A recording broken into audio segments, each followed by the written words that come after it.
दोस्तों नमस्कार, मैं मनोज कुमार शर्मा एक बार फिर आपके बीच में। दोस्तों, उत्तर प्रदेश हो, बिहार हो, गुजरात हो, हर जगह आंदोलन चल रहे हैं। बिहार में जहां एक आंदोलन फिर से खड़ा हो गया है ग्राम रक्षक दलों को उनको तनख्वाह देने के लिए, उनको परमानेंट करने के लिए, तो दूसरी तरफ उत्तर प्रदेश के अंदर भी पेपर लीक मामले में छात्रों ने एकता दिखाई। छात्रों ने इस कदर एकता दिखाई कि सरकार को अपना निर्णय वापस लेना पड़ा। अब यह दावा किया जा रहा है कि राहुल गांधी की न्याय यात्रा और भारत जोड़ो यात्रा का असर था, जो योगी आदित्यनाथ को यह कदम लोकसभा चुनावों को देखते हुए पीछे हटाना पड़ा। क्या वाकई में लोकसभा चुनावों को देखते हुए यूपी के सीएम योगी आदित्यनाथ ने परीक्षाओं को कैंसिल कर दिया, या जो मैंने कल वीडियो डाला था उसका प्रभाव था? हालांकि वो ज्यादा चला नहीं, लेकिन कुछ तो ऐसा हुआ है जिसकी वजह से ऐसा चमत्कार हुआ है। जी हां, यहां सोशल मीडिया पर एक बड़ी घटना हुई है कि ध्रुव राठी का एक वीडियो वायरल हुआ है जिसमें डेमोक्रेसी की हत्या के बारे में और डेमोक्रेसी खत्म हो चुकी है इसके बारे में ध्रुव राठी ने बोला है।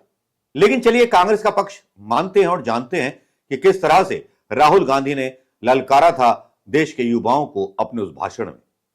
तो राहुल गांधी का पहले यह भाषण सुनिए, फिर हम एनालिसिस करेंगे कि ये हुआ तो हुआ क्या, या फिर से एक बार फिर फुद्दू बना दिया बीजेपी सरकार ने छात्रों को।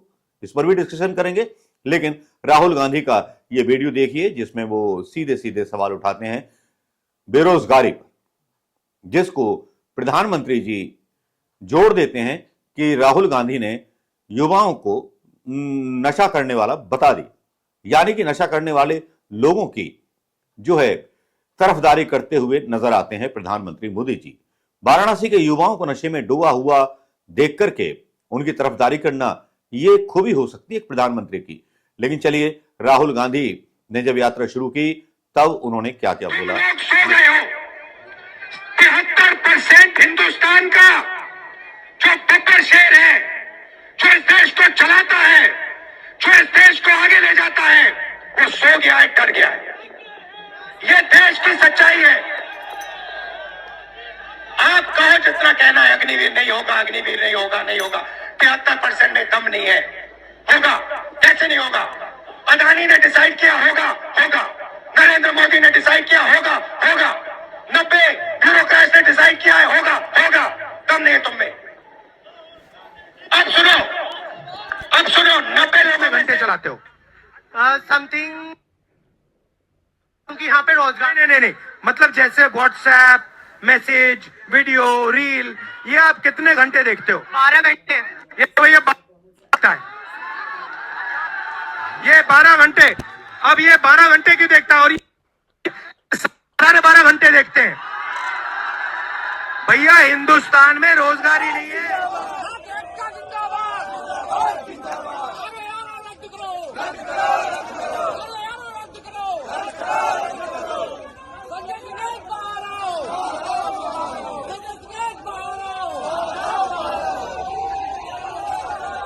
के साथ प्रियंका गांधी भी थी।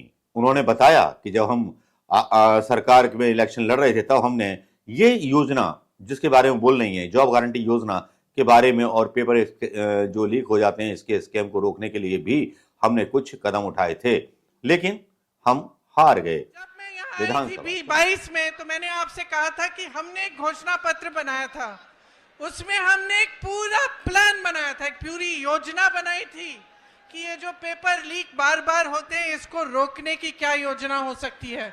उसमें जॉब कैलेंडर था, उसमें यह था कि एक कमीशन बनेगा और जितना भी अन्याय हुआ है उसको ठीक करने का काम होगा। और जॉब कैलेंडर में हर जो भी डेट था, परीक्षा का डेट, नियुक्ति की डेट, सारी पहले से तय, और जो उससे इधर उधर होता उसके खिलाफ कार्रवाई होती। तो ये तो 2-3 मुद्दे हैं, पूरे 10 मुद्दों का हमने एक पूरा प्लान बनाया था। प्रियंका गांधी को भी सुन लिया होगा। और एक नजारा वो देखिए कि जब छात्र एक हो गए और आंदोलन पर उतर आए और धरना दे दिया।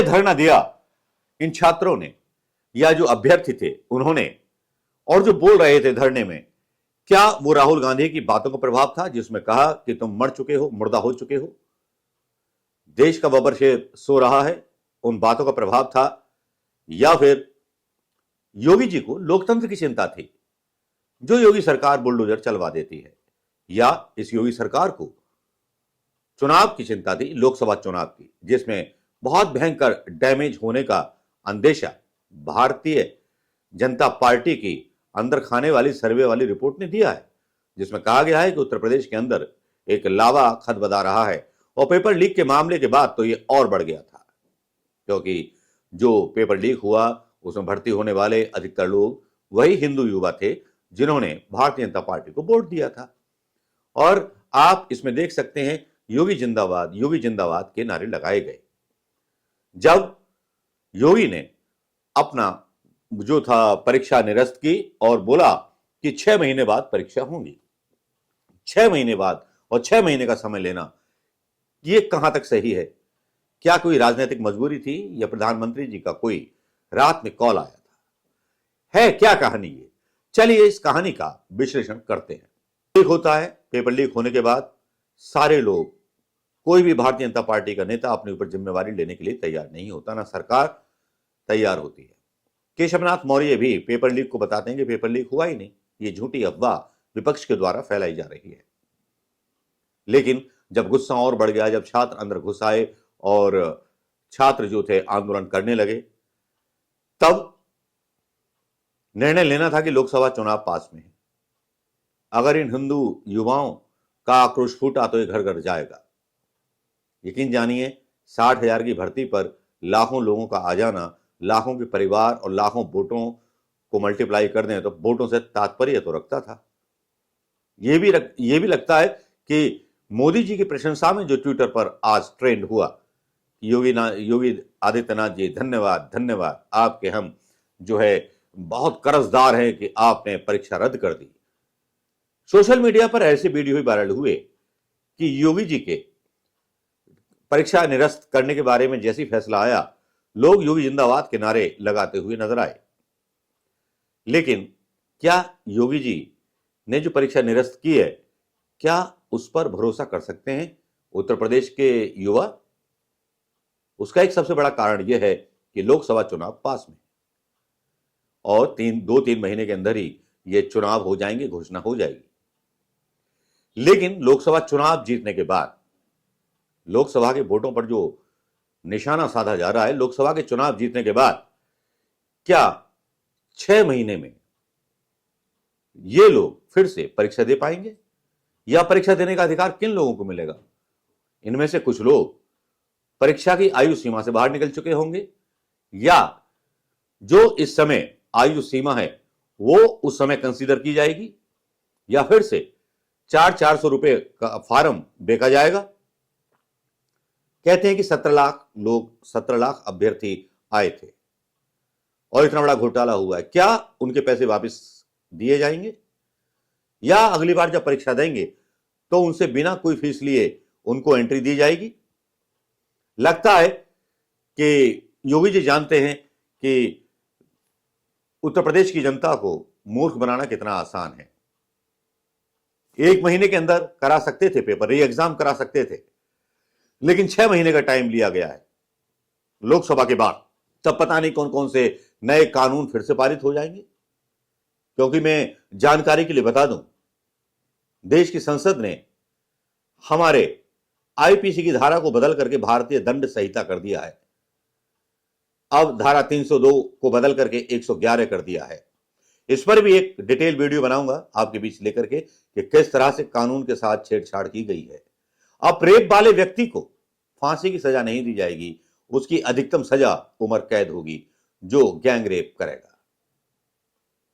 समझिए, सोचिए। ध्रुव राठी का यह वीडियो भी देखिए, इसका लिंक मैं यहां डाल रहा हूं, जो भक्तों की बहुत जला रहा है। तो इस वीडियो का निष्कर्ष यही निकलता है कि राहुल गांधी की वजह से, नंबर 1 कि राहुल गांधी की वजह से उत्साहित होकर के, आक्रोशित होकर के कम से कम लोग अपने न्याय को मांगने के लिए इकट्ठे हुए। और राहुल गांधी ने बाद में अपना एक ट्वीट में कहा भी कि जहां एकता होती है वहां शक्ति होती है और शक्ति को न्याय मिलता है। जहां लोग बिखरते हैं वहां कुछ नहीं मिलता, केवल कुचल दिया जाता है। दूसरा, योगी आदित्यनाथ का यह फैसला कि परीक्षाएं दोबारा कराई जाएंगी 6 महीने बाद, क्या आपको इनके वादे पर यकीन है? यकीन पर दुनिया कायम है, लेकिन नेताओं का यकीन कौन करे, जिन्होंने नौकरियां दी भी तो लोकसभा के समय, चुनाव के समय, और उसमें भी पेपर लीक हो गया, सरकार का कचरा हो गया। तो अब एक तरफ श्रेय जाता है राहुल गांधी को और एक तरफ श्रेय जाता है एकता। काश ऐसे ही गुजरात आंदोलन में और बिहार आंदोलन में भी एकता देखने को मिले, जहां पर आंदोलन हो रहे हैं, जिनके बारे में मीडिया आपको कोई खबर नहीं दिखा रहा। कम से कम राहुल गांधी सड़कों पर चल तो रहे हैं, उनके रास्ते में कीलें नहीं ठोकी गई, बड़े बड़े बैरिकेड्स नहीं लगाए गए, जिस तरह से किसानों के रास्ते में बैरिकेड्स और कीलें लगा दी गई। ये लोकतंत्र की हत्या नहीं तो क्या है दोस्तों। नमस्कार, जय हिंद।